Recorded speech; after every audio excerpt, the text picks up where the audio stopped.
what ended up happening, which is really cool, is Austin starts working on it and it's going super smooth. And we release the first, what's the beta version? Test flight. Test flight. The first test flight version, right? Like that's how I don't like test flight. Like that's how not tech. I saw a version of it. There was like this weird. There was like an app, but it wasn't the app store. It was a different app store, and it was anyways. So the first test flight version comes out, and kind of loop back to what I was saying earlier. So this is a true story, and I talk about it in my upcoming book, and we'll dive into my book here too. But I'm at this point where at this point, I'm probably from that initial meeting with JD to the test flight version, it's probably been 7 months, right? Long time.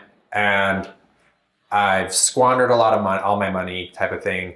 And I wasn't in the best place personally, but I knew I needed to create this thing. And I remember there was a bill, it was like maybe 20 grand or something. I was like, how much to finish this out? And it'd be like ballpark-ish, 20 grand-ish, whatnot to finish. And I had like $7,000 to my name. And I'm like, that's a moment. Yeah, I had a moment. And it was fascinating. I'll never forget this either as long as for the rest of my life. I was meditating. I'm a big meditator. And I was meditating I have like this little shrine in my bedroom with a little Buddha, like all the weird people do. And I'm one of those guys. And so I'm meditating, and I meditate with a blindfold on, which is also weird because I like to see how deep I can go. Yeah.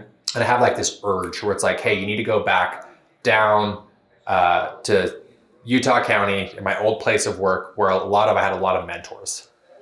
And I hadn't been down there for months. Was this with Vivint, right? With Vivint, yeah. At Vivint, where I had a lot of mentors. And I hadn't been there in months. I'd kind of walked away from Vivint. And I'm like, cool, when I'm done meditating, I'll go. And it's like, no, you need to go right now.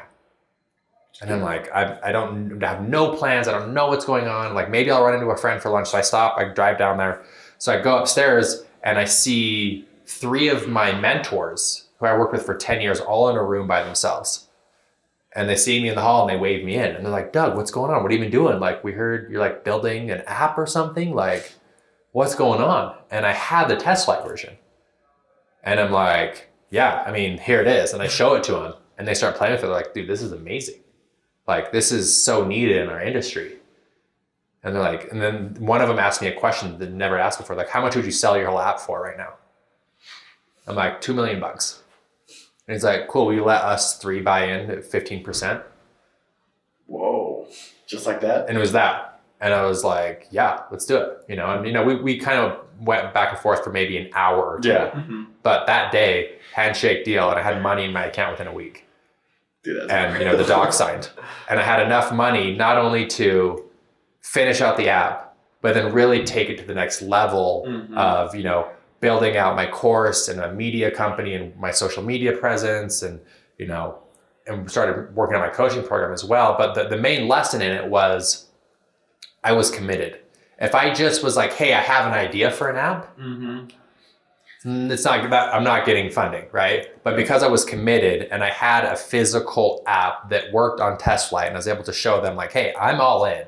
Yeah. And I've already put in, $40,000 of my own money at this point.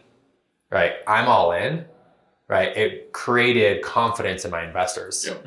And so how many times I have an idea for an app, you're not getting funding.